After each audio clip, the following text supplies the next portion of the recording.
Epektibo na po ulit ang no contact apprehension policy ng MMDA. Bantay kalsada tayo sa unang balita live ni EJ Gomez. EJ, kumusta?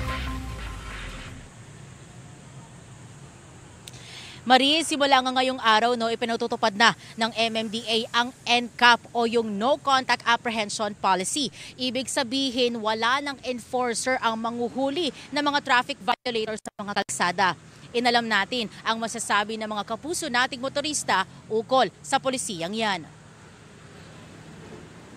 Matapos ang partial lifting ng Korte Suprema sa naunang temporary restraining order noong August 2022 sa hiling ng Metro Manila Development Authority o MMDA, muling ipinapatupad ang No Contact Apprehension Policy o NCAP. Sa ilalim nito, wala ng enforcer na manghuhuli ng traffic violator. Ibig sabihin, ang sino mang motorista na mahuhuli ng CCTV kasabay ng artificial intelligence na ipinatutupad na rin ng MMDA sa loob ng 7 araw ay maaaring makakuha ng abiso ng violation sa impormasyong nakalakip sa rehistro ng sasakyan.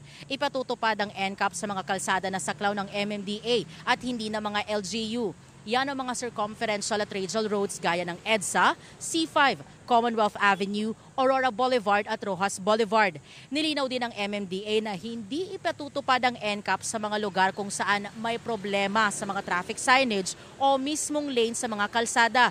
Ire-realign naman daw ang mga traffic enforcers sa mga lugar na walang CCTV. Nilinaw naman din ng MMDA, hindi naman porket nahuli kang may nilabag, may notice of violation na kaagad. Sabi ng MMDA, pag-aaralan muna nila ang konteksto ng pangyayari. Pwede ring umapela ang mismong motorista sa MMDA.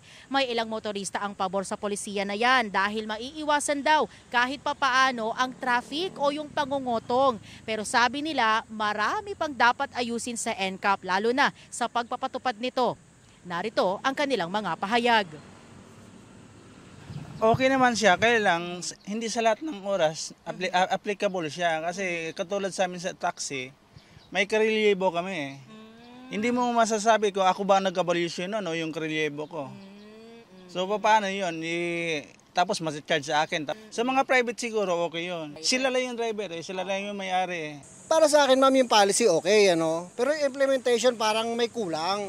Dapat bago nila i-implement yun sa malalaking kalsada pa, ayusin muna nila yung pag-aayos ng mga sasakyan. Maganda naman, okay naman para sa akin. Para naman na yung sumunod talaga, maiiwasan po talaga. Yung alin po? Yung contact apprehension na yung mga buhaya na sinasabi nila na gano'n na mangungutong, maiiwasan. Kasi direct na sa main office eh.